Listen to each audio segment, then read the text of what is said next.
populasi lansia yang cukup besar, yang diperkirakan juga akan mencapai 29 juta pada tahun 2030. Nah, jadi sebetulnya kita mesti antisipasi masalah PTM ini, penyakit tidak menular. Artinya bukan hanya PTM-nya, tapi juga masalah disabilitas. Sampai sekarang kita belum siap sama sekalian itu. Program di Kementerian Kesehatan untuk menangani hal ini juga belum siap. Belum lagi tadi dikatakan oleh Krisna bahwa ada demand yang akan meningkat. Karena NCD itu kan tidak semudah mengobati penyakit menular. Kalau PTM itu kan sakitnya seumur hidup, praktis seumur hidup. Sekali diabetes tetap diabetes sampai meninggal. Tapi kalau misalnya malaria 5 hari sembuh. Jadi memang akan lain. Nah, ini akan merubah semua, termasuk kompleksitas daripada healthcare. Misalnya personilnya bagaimana, masalah spesialisasi ya pelayanannya. Kemudian medical equipment lebih sophisticated, teknologinya juga. Dan yang paling penting sebetulnya peningkatan pembiayaan kesehatan. Jelas itu. Akan lebih murah mengobati penyakit menular daripada penyakit tidak menular. Jadi belum lagi karena kita sudah punya asuransi kesehatan, akan ada peningkatan utilisasi atau penggunaan pelayanan kesehatan. Ini akan signifikan dan ini menambah burden daripada pelayanan kesehatan. Nah, sebetulnya impact-nya apa terhadap sosial ekonomi? Kita dengan adanya PTM ini sebetulnya tidak seperti negara maju lain ya. Karena kita menghadapi ini pada earlier stages. Jadi pada tahap yang lebih dini daripada development. Kita belum seperti negara maju ekonominya, tapi harus menghadapi beban NCD atau PTM. Kalau negara maju dia sudah maju lebih dulu ekonominya, baru menghadapi PTM yang mahal ini. Kemudian secara sosioekonomi dampaknya adalah misalnya produktivitas negara bisa menurun, kemudian masalah competitiveness ya, tekanan pada keuangan negara, kemudian juga health outcome, nanti akan banyak sekali yang PTM yang kronik degeneratif, kemudian juga menghambat pemberantasan kemiskinan, kemudian menyebabkan equity dan juga opportunity loss. Jadi banyak masalah sebetulnya ikutannya. Ini Indonesia pada tahun 2020 diperkirakan akan cukup banyak di tingkat atasnya ini, dan di bawah sudah mengecil ya. Jadi yang balita akan berkurang. Nah, kalau kita lihat tadi sudah disebutkan juga bahwa crude birth rate kita memang menurun terus sampai kurang dari 2. Kemudian crude death rate juga menurun terus sebetulnya sampai tahun 2010 kemarin ini. Kalau lihat data survei kesehatan nasional yang dilakukan oleh Badan Litbangkes, jelas bahwa penyakit infeksi itu menurun tahun 80 60,9, sekarang 28,1. Tapi penyakit jantung dan kardiovaskuler meningkat 9,9 menjadi 31,9. Kanker juga meningkat, tapi kurang banyak. Mungkin kita punya pencatatan nggak begitu baik. Ya. Injury juga sebetulnya meningkat tinggi sekali, tapi pencatatan kita nggak begitu baik. Jadi untuk dipahami, misalnya Jakarta saja setiap bulan ada 70 kecelakaan lalu lintas, ada 300 kecelakaan lalu lintas karena motor dan sekitar 50 meninggal. Itu baru Jakarta. Tapi data itu karena itu masuk bagian dari kepolisian penyalatannya, itu tidak keluar. Jadi kalau tanya dinas kesehatan atau pemerintah DKI, mereka nggak punya data itu. Nah, ini semua yang mesti kita benahi pencatatannya sebetulnya. Ini yang klasik juga sebetulnya. Jadi kan yang kita nggak bisa modifikasi sebetulnya yang non-modified risk factor ini, umur, kelamin, gen. Tapi yang ini harusnya bisa modifikasi. Jadi kalau sekarang kita tidak modifikasi ini, salah sendiri sebetulnya. Kita akan panen hasilnya nanti. Dan ini sebetulnya yang kita mau hindari, hipertensi. Tadi dikatakan 1 dari 3 orang Indonesia pada risk kesehatan 2007 hipertensi. Lalu 2/3 dari mereka yang hipertensi tidak tahu bahwa dia hipertensi. Jadi tinggal panen saja, tinggal panen stroke, panen jantung gitu loh. Begitu juga diabetes, ya. Obesitas sekarang kalau dulu cuma di kota, sekarang di kampung-kampung juga. Maksudnya di pedesaan banyak obesitas. Begitu juga blood lipid ya, ini karena makanan juga sebetulnya. Sebetulnya kita mau hindari kan ini semua. Sebetulnya. Buktinya kita yang COPD kita nggak urus. Karena tobacco kita nggak urus. Kanker paru itu rumah sakit persahabatan tiap bulan 10 yang baru kasusnya. Dan semuanya perokok berat. Dan kita diam saja itu. Nah, ini sebetulnya yang kami coba kerjakan bersama Institute of Metrics Network, Institute of Metrics and Evaluation di Seattle, Burden of Disease ya. Jadi kalau kita lihat tahun 2010, ini Indonesia 2010 sebetulnya. Tadi disebutkan mengenai Disability Adjusted Life Year atau DALI. Kita tinggi sekali masalah kardiovaskuler, ya, jantung dan pembuluh darah. Kemudian juga masalah stroke, neurologi ya. Ini diabetes dengan endokrin, cancer, mental health. Memang dalam Global Burden of Disease, mental health itu dimasukkan dalam NCD, dalam PTM ya. Begitu juga yang chronic respiratory disease, ini karena kita merokok. Lalu cirrhosis. Liver ini ternyata meningkat terus. Kalau kita lihat angka misalnya di NTB, itu mencapai 26%. Coba bayangkan. Jadi mungkin kita ini agak ada sedikit masalah dengan injection safety pada masa lalu. Artinya satu jarum tuh rupanya ditusukin ke mana-mana dengan nular semua. Nah ini juga hitungan mengenai pergolongan umur sebetulnya. Jadi kalau kita lihat misalnya stroke misalnya, ini yang stroke ya, kamar ini. Kemudian yang mental behavioral disorders cukup besar sebetulnya ini. Jadi kalau lihat ininya sebetulnya ini magnitude-nya sebetulnya. Dan ini kumulatifnya. Misalnya kalau umur 30-34 tahun ini kemarin. Jadi masalahnya sudah tahu. Cuma sekarang bagaimana kita men-tackle-nya hal ini. Nah ini perbandingan antara tahun 90 dengan tahun 2010. Kalau tahun 90 yang tertinggi adalah lower respiratory infection atau pneumonia, sekarang stroke. Jadi kalau kita datang ke rumah sakit, mungkin termasuk juga di Sarjito, itu nomor 1 penyebab kematian stroke. Nomor 2 TB. Nah ini TB ini sebetulnya agak sedikit mengherankan. Kita sudah dapat global fund segala macam, tapi TB masih di mana-mana. Kalau kita ke NTT, TB juga. Mungkin di Jawa juga masih ada TB juga, terutama untuk masyarakat yang sosial ekonomi di bawah ya. Kemudian road injury. Road injury ini naik terus. Dari dulu yang kelima, sekarang yang ketiga. Karena juga tidak ada penanganan sebetulnya. Jadi tidak ada upaya untuk menangani itu. Contoh lebaran kemarin. Masa tahun lalu sekali lebaran dalam 7 hari mati 850. Ya benar aja. Ya kan? Dan sebagai masalah karena motor. Tahun ini udah didengungi segala macam, dikasih kapal nggak mau ikut, kasih kereta api juga nggak mau, mati 640. Sebagai masalah karena sepeda motor. Kalau ditanya kenapa, nggak apa-apa, kita perlu motor buat nanti silaturahmi di kampung. Kalau nggak bawa motor nggak bisa silaturahmi katanya. Jadi ini belum terpecahkan masalahnya. Tahun depan akan begitu lagi. Jadi itu sangat apa istilahnya ya? Udah tahu tapi kita kerjakan terus gitu loh. Kalau saudara tahu ya, di Beijing misalnya, di satu kota Beijing tidak ada satupun sepeda motor, dilarang. Tapi dia kan negara otoriter, dia gampang ngelarang. Kalau di Jakarta dilarang atau di Jogja dilarang, bukannya ngamuk semua, ya kan? Gak bisa itu. Kan? Nah sekarang kalau kita lihat risk factor, tadi sudah disebutkan banyak ya. Faktor diet itu paling banyak. Yang kedua darah tinggi, ini menyebabkan penyakit semua nih. Smoking, household air pollution, ini air polusi dalam rumah tangga. Di Jakarta kita nggak lihat, memang semuanya pakai kompor, pakai LNG. Tapi kalau saudara misalnya ke Timor, ke Flores, ke Maluku, masih pakai kayu bakar, betul kan? Jadi sebetulnya household air pollution itu tinggi sekali di Indonesia, terutama pada kalangan yang miskin, masyarakat miskin. Karena mereka nggak kuat beli LPG, nggak kuat beli minyak tanah, apalagi minyak tanah sekarang. Dan itu berlangsung terus. Kalau lihat misalnya di Timor Tengah Selatan, itu mereka masih rumah bulat yang nggak ada jendelanya, karena dingin.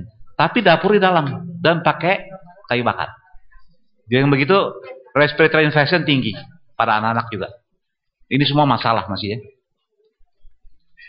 Tadi sudah disebutkan mengenai rokok. Kita ini angka ini sebetulnya ada satu lagi sebetulnya, saya salah ini. Ada 2011 dengan Global Data Bioeco Survey itu 67%. Jadi 67% laki-laki Indonesia adalah perokok aktif, tertinggi di dunia. Tertinggi di dunia loh. Bayangkan. Jadi kita malu sebetulnya. Udah tertinggi di dunia, nggak ikut FCTC, nggak bikin apa-apa. Untuk rokok nggak bikin apa-apa. Malah galakan perusahaan rokok daripada kita. Nah ini kita melakukan survei juga di kita punya fasilitas kesehatan. Kita lihat misalnya masalah yang umum ya, surplus readiness daripada kita punya puskesmas ini sebetulnya. Kita lihat misalnya masalah perlengkapan, masalah obat, semua kita lihat. Nah hasilnya ini sebetulnya. Jadi banyak sekali yang masih rendah sifatnya. Ya, kita lihat basic amenities, kita lihat juga electricity, kita lihat obat, kita lihat communication, semuanya masih masalah. Jadi kalau kita bilang kita ready buat universal coverage, belum, seperti belum. Lebih detail lagi. Nah ini, misalnya untuk mengatasi diabetes, apa yang kita punya sebetulnya? Kalau guideline-nya sih punya semua, mesti begini, mesti begitu, ada semua tuh. Ya kan? SARA, WHO bilang ini minimal. Tapi yang kita punya apa sekarang? Ini, blood glucose test misalnya. Itu hanya 54%. Padahal kalau manajemen kencing manis harus tahu gula darah, bagaimana kasih obat, dosisnya bagaimana, kalau nggak bisa pakai urin aja kan? Begitu juga yang lain-lain, misalnya obat ini yang rendah juga ya. Banyak sekali. Jadi untuk menangani satu ini kita repot. Ini semua belum siap gitu lah. Ini yang menyangkut hipertensi, iya kan? Jangan kita girang-girang nih bahwa hipertensinya ada 95%. Ini semua ada termasuk yang rusak. Dan setengahnya rusak gitu loh. Jadi kalau ke puskesmas ngukur hipertensi mungkin nggak bisa, atau dia ngukur dengan salah. Jadi ini berat, kita masih berat. Lalu obat yang ada juga, ini obat yang ada ya, captopril misalnya. Jadi kalau sidang kita tuh nggak, sama sekali belum siap untuk NCD. Nah sebetulnya apa yang terjadi dengan sektor kesehatan kita? Kita udah tahu kan ada transisi epidemiologi, transisi demografi. Kita tahu juga bahwa sektor swasta berkembang pesat, termasuk di Jogja saya rasa. Jadi banyak rumah sakit swasta dan sebagainya. Tapi regulasi untuk swasta itu belum kuat kita. Jadi kita belum memanfaatkan keberadaan mereka. Lalu kita punya pembelajaran belanja kesehatan itu termasuk rendah. Dibanding Malaysia saja jauh. Malaysia mungkin sudah 80, kita di bawah 40 US dollar per tahun per kapita.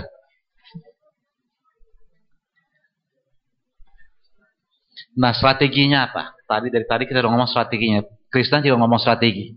Memang sebetulnya yang sekarang kita kerjakan, Badan Litbang mengerjakan estimasi dari demand health service yang akan datang. Dasarnya apa? Dasarnya epidemiologi.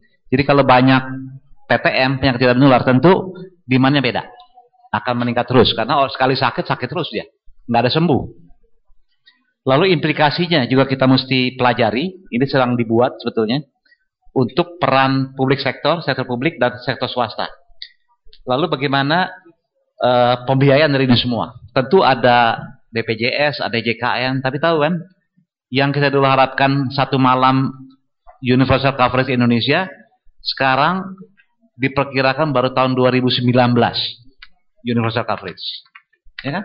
Jadi mungkin JKN hanya laku di Jogja, di Jawa, di Bali, Sumatera.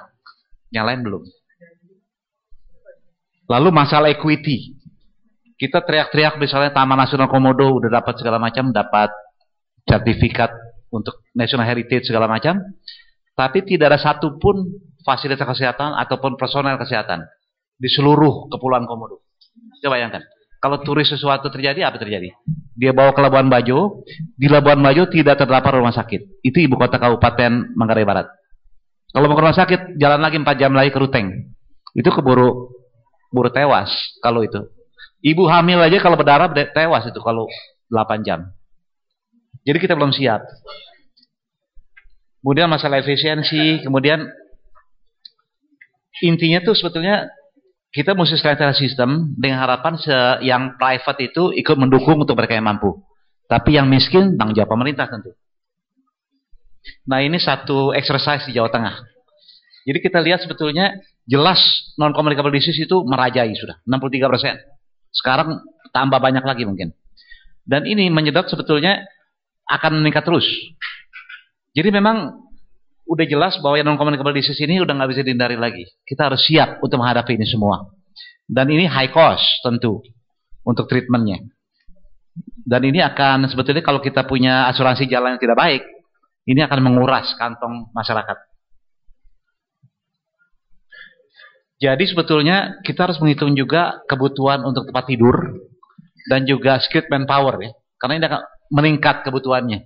Misalnya karena demand yang tinggi untuk rumah sakit, NCD itu umumnya dirawat kalau pertamanya.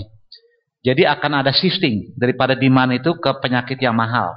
Misalnya kanker, penyakit jantung. Kemudian juga memerlukan kualitas pelayanan lebih tinggi. Tadi saya katakan kalau ngerawat sakit kanker, ngerawat sakit jantung, itu perlu skill lebih tinggi, perlu alat lebih sophisticated, lebih kompleks daripada ngurusin TBC atau ngurusin malaria. Nah sekarang yang bed ini akan meningkat diperkirakan di Jawa Tengah nih 100%. Juga provinsi lain mestinya. Kemudian juga rumah sakit rujukan yang lebih tinggi, yang misalnya yang nasional atau provinsi. Kemudian jumlah dokter, walaupun jumlah dokter kita banyak, tapi distribusinya buruk. Ya, contohnya memang kayak NTT misalnya, nggak ada yang mau datang ke sana.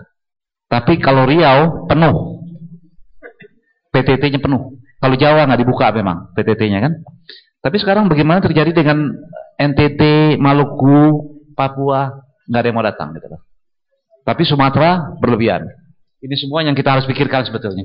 Begitu juga nurses. Perawat itu kita bilang produksinya banyak, tapi yang ke luar negeri juga banyak. Kenapa ke luar negeri? Karena nggak diserap di luar negeri. Jadi salah siapa dong? Tentu orang perlu kerjaan. Kalau emang nggak ada di penyerapan dalam negeri, ke luar negeri. Walaupun sebetulnya banyak yang butuh. Cuma kenapa nggak bisa diatur itu loh penempatannya. Nah sekarang policy implikasinya apa sebetulnya? Tentu kita harus berusaha meningkatkan status kesehatan masyarakat. Jelas. Walaupun sulit. Nah untuk mengakselerasi penurunan PTM ini, sebetulnya kita harus memprioritaskan, merencanakan, melaksanakan kontrol daripada major risk factor. Yang paling gampang rokok sebetulnya. Tapi rokok tidak dikerjakan. Ya kan? Hipertensi baru wacana. Mestinya kan hipertensi itu di pabrik-pabrik semua orang diukur hipertensinya, di pasar, di mall, di mana saja untuk screening. Karena jelas 1 dari 3 itu hipertensi gitu. Dan mereka nggak berobat. Kemudian unhealthy diet juga kita belum. Kalau reduction salt consumption. Jadi ini 1 bungkus Indomie atau Supermie itu sudah memenuhi 1 hari recommended dietary allowance untuk garam NaCl. Sekarang kalau yang miskin dia makan 3 bungkus sehari. Dengan akibat apa? 3 kali kebutuhannya lewat. Kebutuhan minimal, kebutuhan dietary, kebutuhan harian untuk NaCl. Natriumnya itu, yaitu bikin hipertensi. Sampai sekarang kita belum cari ini sebetulnya akar masalahnya di mana hipertensi gitu tinggi. Jadi kita, kalau India misalnya hanya 12% hipertensi. Malaysia juga sekitar segitu. Cuma Eskimo yang lebih dari kita. Tapi masa kita mau ingin Eskimo ya kan? Lalu juga kita pendidikan mengenai total kolesterol, smoking itu belum kuat. Tadi sudah dikatakan banyak orang mau berhenti merokok dari GATS tuh studinya, tapi nggak tahu mesti kemana.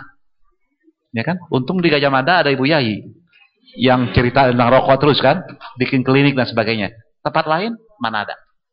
Nggak ada. Di Persahabatan Universitas Jakarta mereka buka, nungguin setahun mungkin pasien 10. Bayangkan, pasien 10 setahun.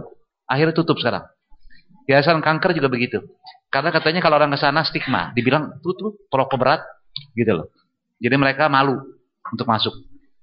Jadi sekarang strateginya yang kami sedang rencanakan melatih semua puskesmas supaya kalau orang perokok itu dinasihati pada waktu berobat.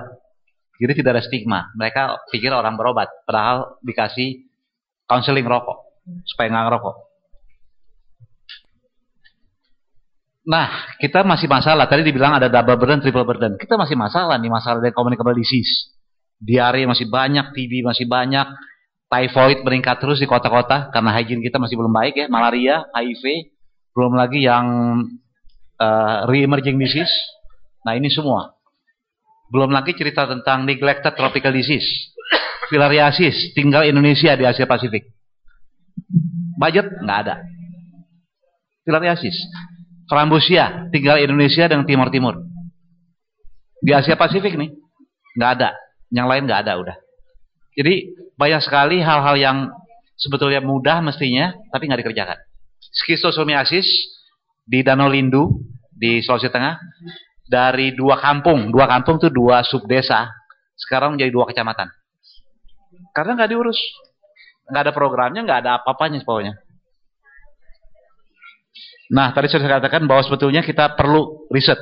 Barangkali mungkin perlu kerjasama juga kalau kita nggak bisa cari etiologinya. Barangkali ada negara-negara maju yang sudah pengalaman dulu ya mengenai hal ini semua. Tadi disebut-sebut mengenai chronic kidney disorders, ini juga makin lama makin banyak, ya. Nah, sekarang satu-satu. 2 menit, oke. Stroke ini kan masalah. Jadi sebetulnya kita memang mesti cari ini. Misalnya risk factor, ya. Blood pressure management, karena kita curiga ini semua termasuk garam misalnya. Kemudian yang kidney disease, ini juga, ini akan menyedot nanti uang kita di JKN sebetulnya. Kemudian tobacco nggak usah ngomong udah tahu kita tapi nggak dikerjain. Kemudian household air pollution, ini yang masih silent karena kita di pusat nggak aware ini. Padahal di daerah ini masalah besar. Mereka nggak punya kompor, nggak punya gas. Nah, sekarang apa peran Kementerian Kesehatan? Ini memerlukan sebetulnya perubahan kan, harus ada transformasi. Dan kita perlukan juga training petugasnya, skillnya juga ditambah untuk managing non-communicable disease. Jangan hanya communicable disease. Tapi ini nggak mudah, ya kan? Kita biasa kerja dengan penyakit menular saja. Nah, tapi ini kita harus kerjakan terus, karena ini paling penting sebetulnya, termasuk workforce-nya, personelnya. Ya, tadi sudah sebut tentang universal coverage, memang harus itu. Kemudian alokasi budget untuk NCD. Sebetulnya budget cukup. Undang-Undang Kesehatan bilang 5%, kita punya itu 80 triliun sebetulnya. Kita bisa. Sekarang dikasih 29 triliun pun Kementerian Kesehatan ngembalin 7 triliun. Karena nggak habis. Artinya kan planningnya belum baik. Kemudian primary health care kita harus galakan. Karena selama ini kita terbuai dengan Jamkesmas, Jampersal, semuanya dengan kuratif. Ya. All risk factor tentunya.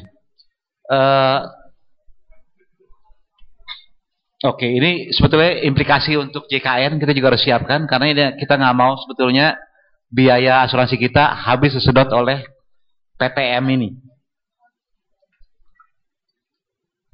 Nah, sebagai kesimpulan sebetulnya tentu kita perlu good leadership ya. Sebetulnya di public maupun di private sector. Kemudian harus ada assessment yang baik secara epidemiologi. Kemudian kita harus antisipasi masalah perubahan mobilitas mortalitas ini. Kemudian juga healthcare cost, karena kita nggak mau PTM ini akan mengacaukan kita punya rencana yang lain-lainnya. Nah, sebetulnya apa sebetulnya role daripada Kementerian Kesehatan, public sector? Kita harus memperkuat oversight, ya, termasuk untuk untuk private. Kemudian juga melakukan essential public health function, itu urusan wajib sama SPM, kita mesti galakan lagi. Regulasi, equity, memastikan kualitas dan akses sebetulnya yang kita harus pastikan. Terima kasih. Wassalamualaikum warahmatullahi wabarakatuh. Terima kasih Pak Suwata. Ya, kita masih punya waktu 10-15 menit ya untuk pertanyaan diskusi. So we have still 10 minutes to 15 minutes. So please, if you have any statement or question to both speakers, raise your hand. 1, 1, 2. Oke, 3, yes, Prof. So, oke, Edis, ya. Silahkan, langsung to the point, jangan pakai bahasanya Pak Vicky. Okay, thank you. My name is Rahma. I'm interested about tobacco. The tobacco is number 1 of cause NCDs, and I'm from Kudus, the town producing cigarettes. And can you explain the step to reduce risk of tobacco in Australia? Australia need 30 years to reduce the risk of tobacco. Yes. Thank you.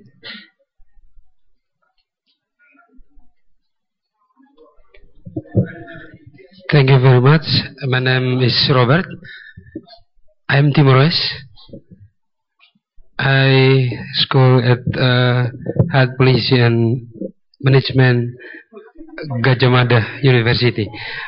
Okay, talking about problem of health, Timor is give the biggest data of problem of health. I actually angry because every time, every day, I hear about Timor is the bad in health.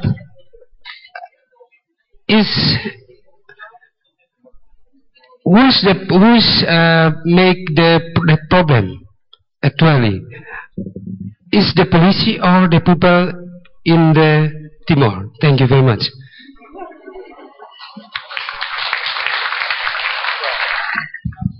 Ya, tapi 3 tahun ini angka kematian ibu di NTT turun terus 3 tahun, dan tadi pagi SDKI Indonesia naik dari 228 menjadi 359.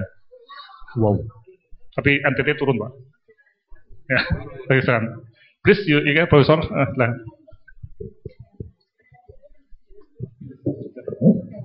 Thank you for 2 very excellent presentations.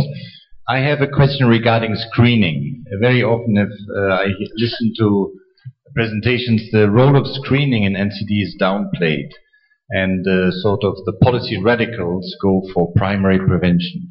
Don't waste money on trying to find out who has hypertension. Just make sure that you address the entire population. This is a classic public health conundrum. So what is the relative priority of mass screening for hypertension, for blood glucose levels and so forth? Should one do it, and if so, what is the proportion with the prevention and the treatment part of the effort?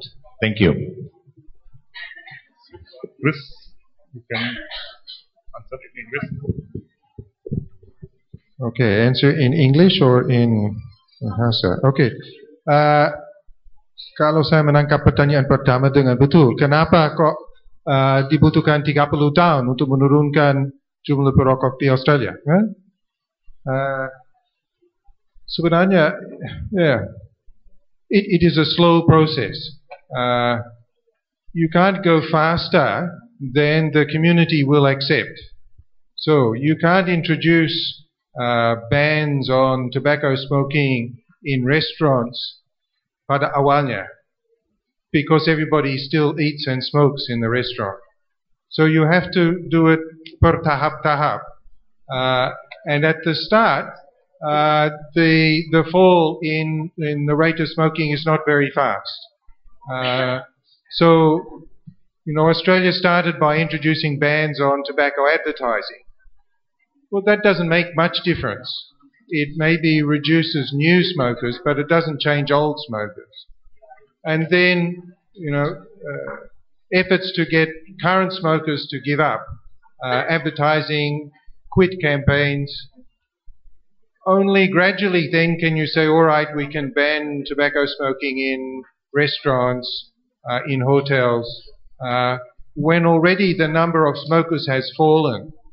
So it's a process that takes time. Saya berpikir bagi Indonesia akan memerlukan waktu 40 tahun.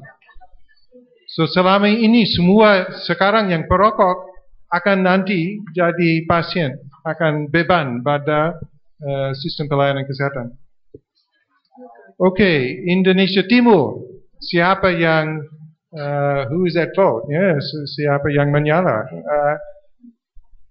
I don't know. I have been working in Indonesia Timur certainly since 1995, so hampir 20 tahun. And jelas the capacity in Eastern Indonesia has improved. But menghadapi masalah lama, and kemiskinan, tanah tidak terlalu subur, kekurangan air dan sebagainya, itu masalah yang tidak mudah ditangani baik dari pemerintah maupun dari masyarakat. So this will take time too. Saya berpikir pertanyaannya bukan siapa yang salah, tetapi bagaimana kita bisa menghindari peningkatan kesenjangan antara timur dan barat. about screening. I guess I'm a bit skeptical about screening. The important thing about screening is, okay, you can screen easily. You can find someone with high blood pressure, but then what happens?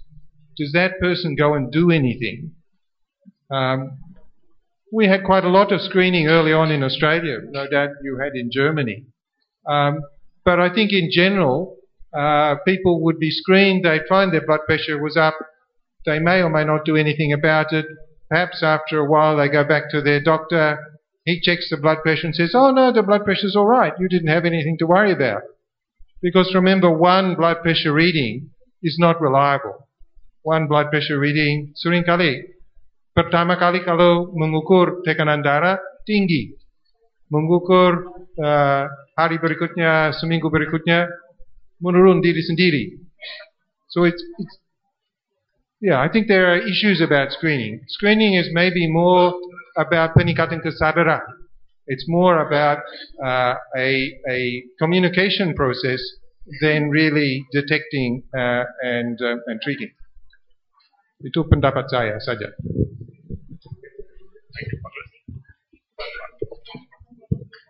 Yeah, thank you.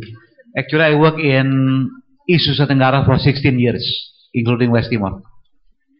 So basically, in West Timor, of course, the area is the difficult one, the geographically difficult, transportation difficult, and the government basically not rich, comparing with Java or Sumatra. So basically, the health infrastructure is lacking, and access difficult for people. Of course, there are many parasitological and other infectious disease like TB, malaria, filariasis, everything there. So you can say that's the gudangnya penyakit sebetulnya, atau penyakit tropis. Dan tidak ada kuat pengobatannya atau penanganannya. Jadi, tapi sekarang ini udah agak berubah ya, karena kita kan masukkan terus sebetulnya bantuan-bantuan dari luar sebetulnya. Tapi memang ada masalah juga, karena behavior dari masyarakat tidak perlu dibangun. Karena kalau tetap saja begitu, misalnya sakit, ada puskesmas sebelahnya nggak mau berobat, nah itu susah kita. Pembatasan malaria misalnya sudah berapa kali, ada proyek USAID, ada proyek WHO, berjuta-juta dolar. Tapi kan malaria memang bukan barang yang gampang, susah. Kalau TB sekarang sudah kelihatan hasilnya, bahwa menurun. Tapi tetap salah satu provinsi yang tertinggi kasusnya. Jadi memang upaya masih banyak, Pak. Belum lagi kita cerita tentang rokok, salah satu yang tinggi. Alkohol, salah satu yang tinggi juga. Jadi itu yang risk factor itu ada semua tuh. Jadi jangan heran kalau suatu saat yang PTM itu atau NCD, non communicable disease, itu akan ngamen di sana, panen, ya. Yeah. So about the question about screening, Professor Rainer, yeah, actually screening is still very spotty, not nationally implemented. But of course, now we encourage them. The bad thing actually, in the last decade, our Ministry of Health focus more on curative care, not preventive formative care. But now we try to balance that. But of course, people prefer curative care. So if they're sick, they have the health care. But if we told them, don't drink alcohol, don't smoke, they will not obey. That's the problem. So still a long process. But now it's become better and better. Like we have the Club Jantung Sehat, the Heart Club, like that. They try to motivate people also and do exercise regularly, and also preventing like smoking and the others.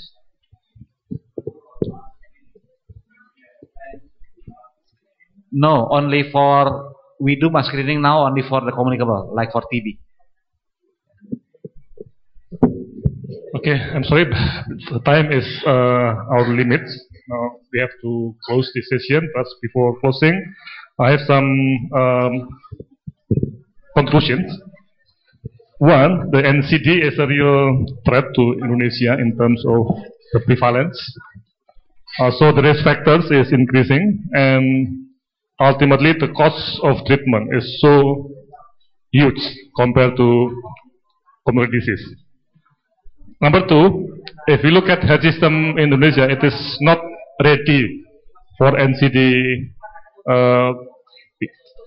prevention and also treatment. And the Jaminan Kesehatan Nasional may not be able to address this NCD because, like Pak Suwata Kosin mentioned, the research showed that low quality of services and then limited supply and health workers, and also behavior of the community is not well addressed, including the tobacco problem. This is our classic problem. And lastly, number 3, this is Pak Chris' statement that Indonesia is assessed as a nation that is still very, very in the beginning of NCD management. So I think we need close monitoring, and I think this kind of seminar should be done every year to fulfill this form untuk mengisi kotak-kotak dan berikutnya. So next year, if we meet again in this room or in another room or maybe in other city, then we can see whether we are in progress or maybe we are still in the same condition after years. And this is very, very common in Indonesia. We are stuck in the early stage of development if we are not ready or realize what is the problem. Okay, I think this is the conclusion, and mari kita tepuk tangan. Let's make appreciation to Pak Chris and also Pak Suwata Kosin. And I return back this mic to the Master of Ceremony. Silakan. Thank you. Yeah. Thank you, Dr. Krishna, Dr. Suwarna, and Prof. Laksono. We have come to the end of our first day symposium. I will remind you for the next agendas. Second day symposium will be started at 8 o'clock, and there will be